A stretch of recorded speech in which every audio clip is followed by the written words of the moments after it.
because we have already seen it. We have to get into politics, and we have to get it fully. It's not a dirty game. It's not a game for the elder in the society. It's our time to make our own decision.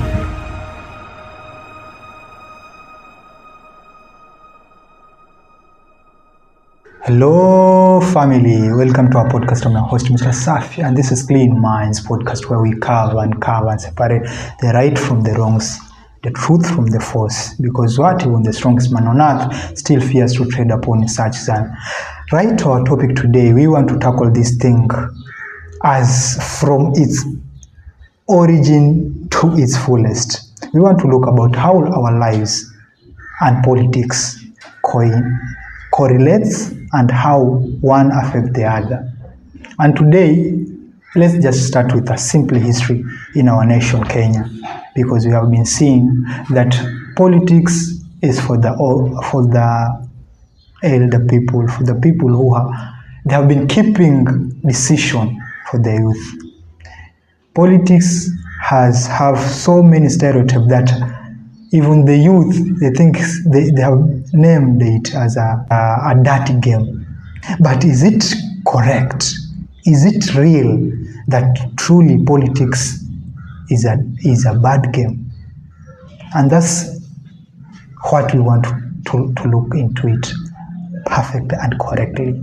To me, I can simply say this: politics describe our lives. Politics shapes our life. And I'll start with a simple hypothesis about the relationship between an architect and an engineer. The architect brings the idea of the structure, and the engineer makes sure that the structure comes to being.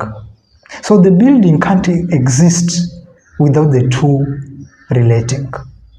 And that's why we are talking about here. As we have already stated, this is not about buildings, it's about politics and our lives. It's time now we call ourselves into chambers and ask ourselves, is it correct the way we are handling these issues? So let's start with the history. The history has clearly stipulated that politics was for the maybe 40 to 60 plus years citizens, and they have been making decisions. Imagine you are having a decision that is made by a person who is around at 60.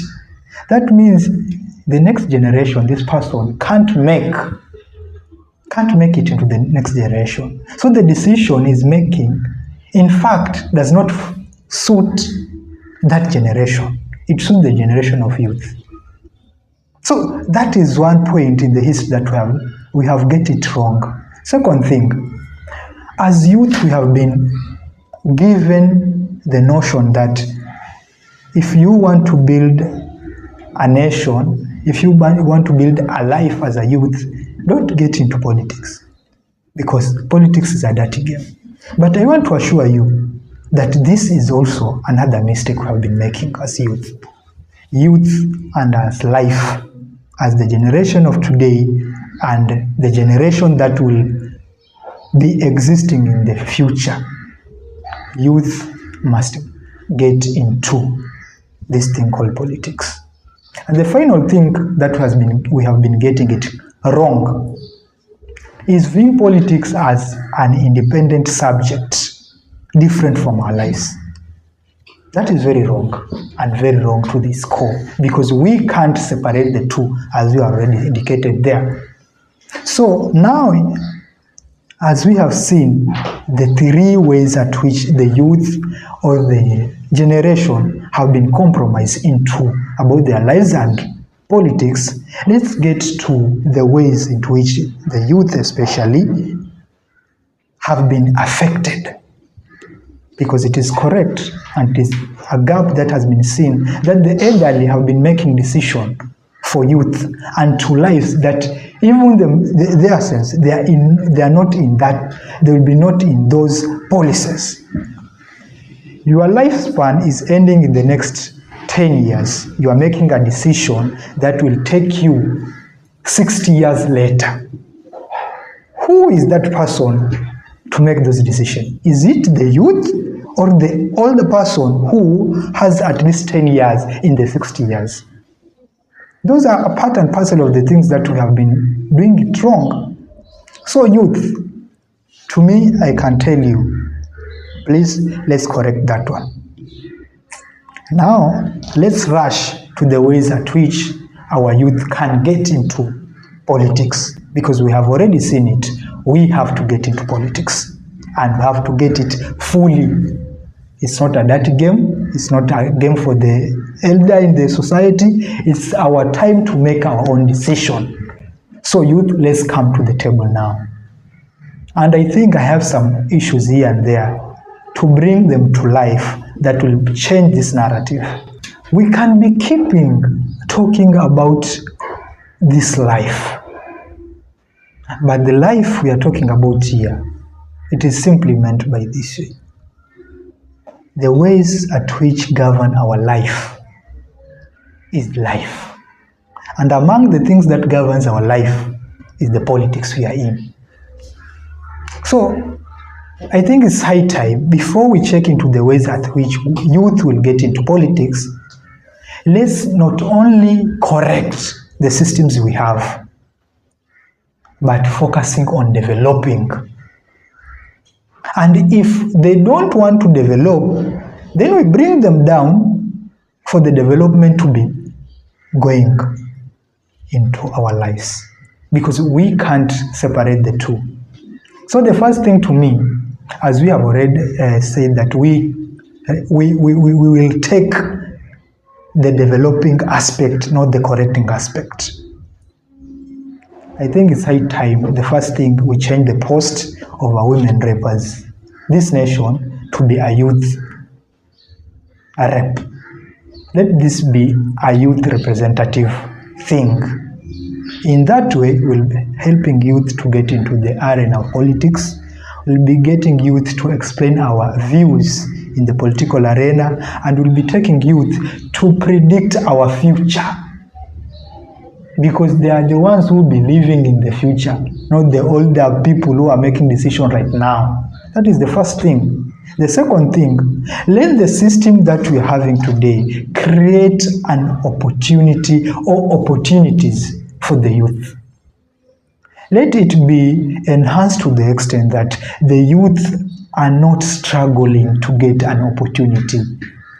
Let's go back to those times when someone placing a foot into the towns, it was direct opportunity for him or her.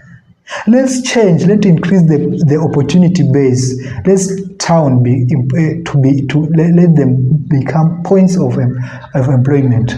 Let the rural become points of opportunities. Let's broaden this point and you get into this system. The third thing is bringing the youth on the table. Let the youth be on the table themselves. If they have not yet get the opportunity to be the youth representative, let's get the voice of the youth to the table. Because you can't run a business without the governance. The governance is the politics. If today the politics do not favor the opportunity or the business a youth is doing, that means the opportunity of him or her getting the business is out. So let's create that narrative and make sure that our lives bonds into this society, because we are the current generation, but we are the ones to live in the future generation too. So our decision matters and matters a lot. My point and my viewpoint to this thing is very simple, that youth is our time. Youth, this is the time that we want to get to the tables, we want to get the opportunities, we want to get our representatives to be able to wear out our issues into this thing called politics. Because that's the final game. That's the final arena. If the youth today, their views are being heard in the policy making projects, in the policy making frameworks, then that means our youth will be able to wear things out here and there. I think you learned a lot from this episode. Do you think the post of a women representative should be changed to youth representative? Let me get your comments in the comment section. If you're watching this episode from other platforms, head to YouTube and search for Clean Minds Podcast. You'll get content of this nature. If you're already subscribed, here is home. If not, get to subscribe and hit the notification bell, because today, tomorrow, the other day, you'll be in need of such an episode or much better than this one, and you can only get it in Clean Minds Podcast. My man behind the camera, thank you for making this episode a success. Adios.